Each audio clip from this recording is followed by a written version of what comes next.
Rainy day. Mko sawa? Who is going to give us a signal? Any volunteer? Kamau, Jensi, Kabayao. May not have been lately in the news, the regular page. Mheshimiwa Mawadhe, huyu ni kijana yangu zamani sana, part of all this from Nyeri, and so and my colleagues here. I want to read this statement on behalf of all of us, and please don't be tired of coming, and we'll also not be tired of standing with our people, the Kenyan people. We'll be doing, as occasion demands, issue very straight and strong statements like the one we're about to issue, and we'll also go to the people. We will go everywhere as the good Lord enables us. So this is a statement by the People's Loyal Opposition, dated today, November 15. And it's entitled, "We Reject the Proposed Experiments on Vaccination of Cattle in Kenya by the Kenya Kwanza regime." Good afternoon, ladies and gentlemen, and thank you for joining us today. I believe it's already afternoon. Yes, indeed. Last week, William Ruto announced at a public gathering the intention of the Kenya Kwanza government to vaccinate some 22 million cattle in the country. Beyond this, the intention is to vaccinate all other bovines in the same manner.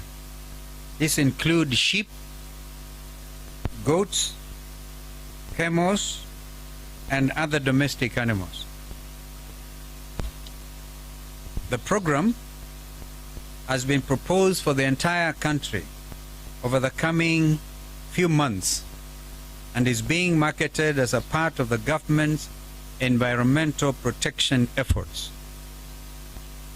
We wish to state at the very outset that the proposed vaccination program has all the markings of a sinister foreign agenda.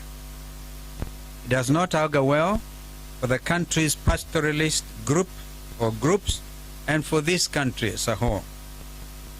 The plan, which has the full support of international research institutions, wants to introduce gene-modifying drugs into Kenyan bovine livestock in order for them to ostensibly, quote-unquote, cease emitting methane gas into the atmosphere.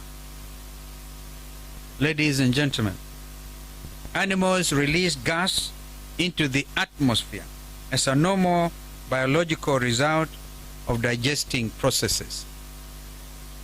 Those behind this plan claim that the animal's natural release of intestinal gas into the atmosphere as a means of relief from normal feeding and flatulence processes is hazardous to the environment. They say that biogas, which is used for a variety of residential uses around the world, is contributing to harmful climate change. As a result, our animals are expected to receive injections that prevent them from releasing digestive gas into the atmosphere indefinitely.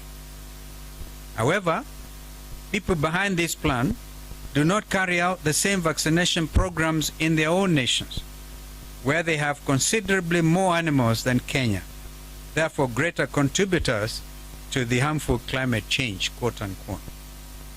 Indeed, we take note with alarm that these vaccinations that are developed overseas have been rejected everywhere else in the world, including their home country, the United States of America. As a People's Loyal Opposition, we reject these experiments in toto. Let everyone know that we will resist them to the very end. We ask our fellow Kenyans to join us in opposing the proposed vaccinations which clearly hurt our animals and endanger our people. We have also been reliably informed on incontrovertible scientific authority that these vaccines will alter the genetic structure of our animals.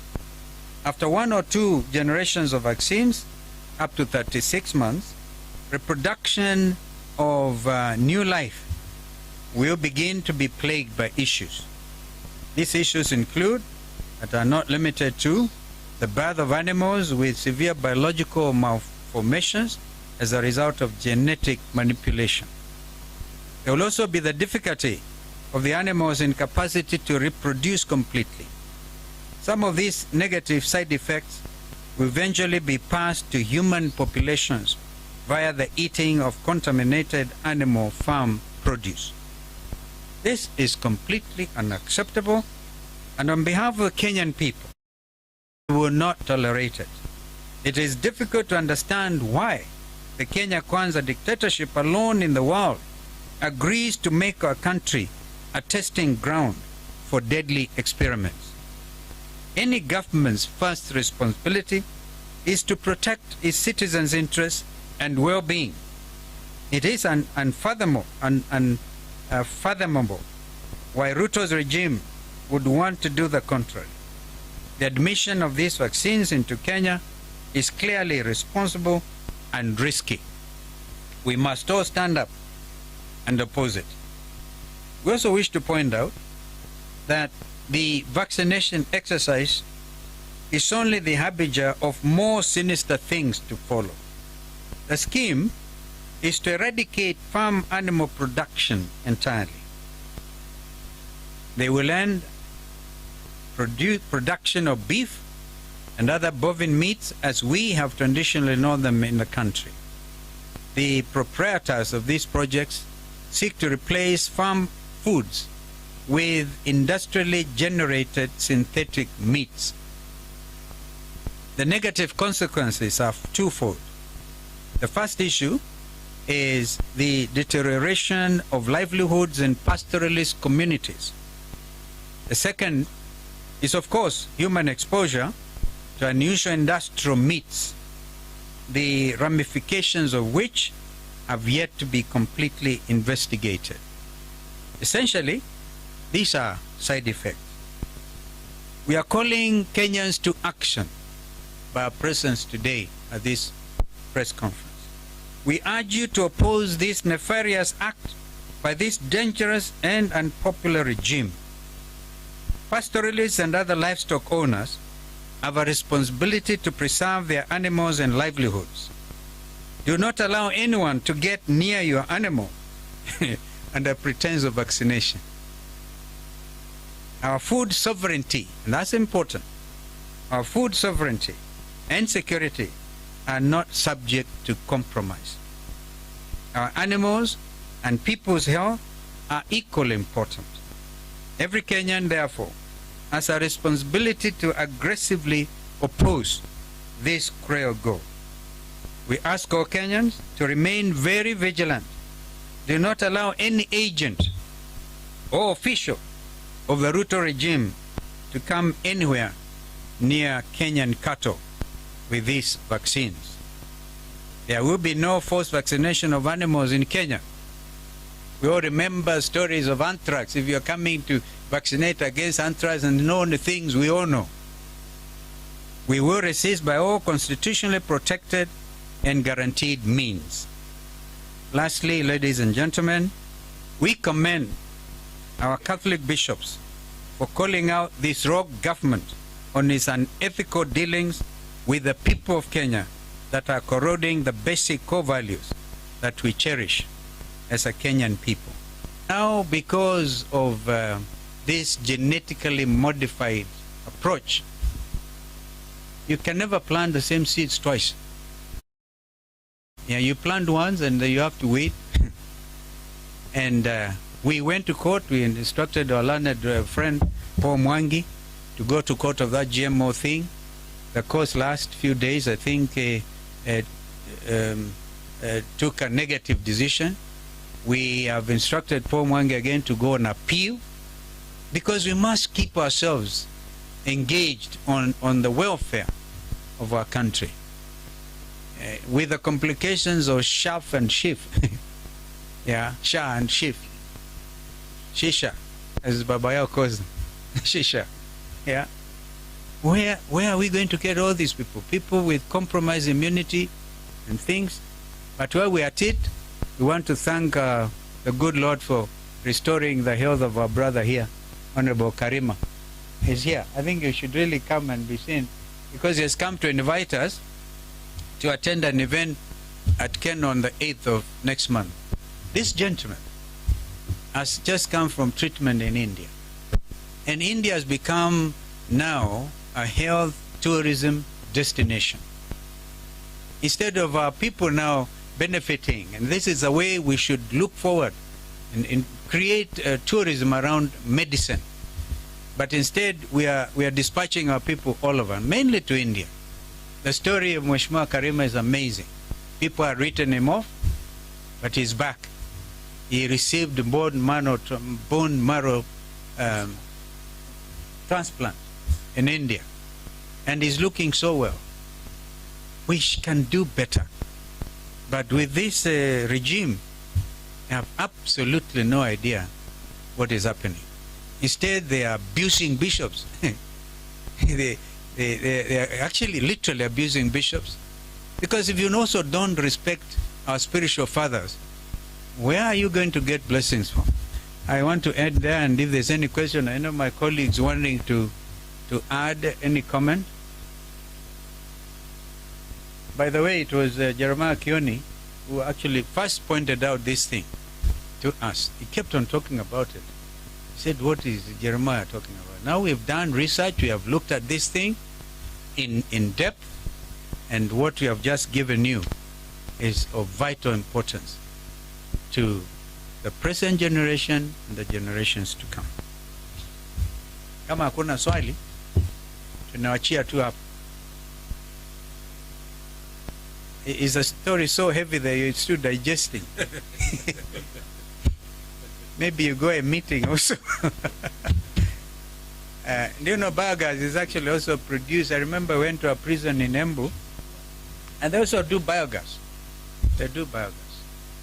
So maybe they're going to vaccinate you as well, not just the cattle. Tuwashukuru-san. I think that's it. By the truth. And we want to tell our colleagues in government that what the bishops have said is what the Gen Zs said, is what the millennials said, is what the opposition is saying, is what the international community is saying. Stop the abductions, stop the corruption. So name calling or trying to intimidate the bishops will not change the truth. Address the issues, stop the insolence, stop the intolerance. Thank you. Jeremiah. Thank you. Pengine kuongeza tu na kusema kwamba Ruto amedanganya sisi mpaka sasa ameenda kudanganya ng'ombe. Na Wakenya wasipochunga tutaanza kuona ng'ombe imezaliwa ikiwa na mikia miwili kama waipa ya gari, moja pande hii na ingine pande hii. Na ni vizuri ujue Ruto amekuwa hapa Tagaza University, and he has gone further to attack the clergy. Amesema kule ya kwamba ametembea kanisani, amegundua ya kwamba makasisi hawajasoma. Amesema waanze kufunzwa na Tagaza University. Hayo ni baada ya kuhakikisha kwamba more than 11 of his UDA people have had an attack on the Catholic bishops. Like it has been mentioned here, the targeted bishop is Archbishop Muheria. And it is important to know that Muheria did not even lead the statement. It was led by other bishops. Tungetish was one of them. He is not the chair of the bishops. But that profiling and saying that that was a tribal statement is a profiling that is in keeping with the Ruto regime.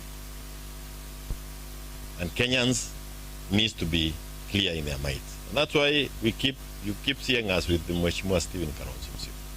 We believe that you'll be able to put a team together that will reverse all these things within the 100 days, 200 days, 300 days, maximum a year, so that we can get Kenya back on track. Lile limebaki Kenya hii ni kuondoa Zakayo peke yake. Kufika hapa, all public universities have lost the first semester. First years did not run. All the universities are on strike. The lecturers are not being paid. More universities are about to collapse. Yani Ruto is just a disaster. Anything he touches is a disaster. Sasa amegusa ng'ombe, hiyo disaster. Ati ng'ombe ambayo sijui, what do you call kinyesi ya ng'ombe? Inaitwa nini? Sorry. Samadi. Ati ikitoa hiyo moshi, hewa inaharibika. This guy, Mwenyezi Mungu, saidia atoke. Alitoka wapi? Can you imagine atuambia zamadi ya ng'ombe sasa ndio shida ya Kenya wote, na hiyo ndio anataka kutibu. Your Excellency, Kalonzo Musyoka kuna kazi. And that's why you say akina Matiang'i, akina Natebe wakuje tuungane, we reverse all these things in a hurry. I thank you and God bless you.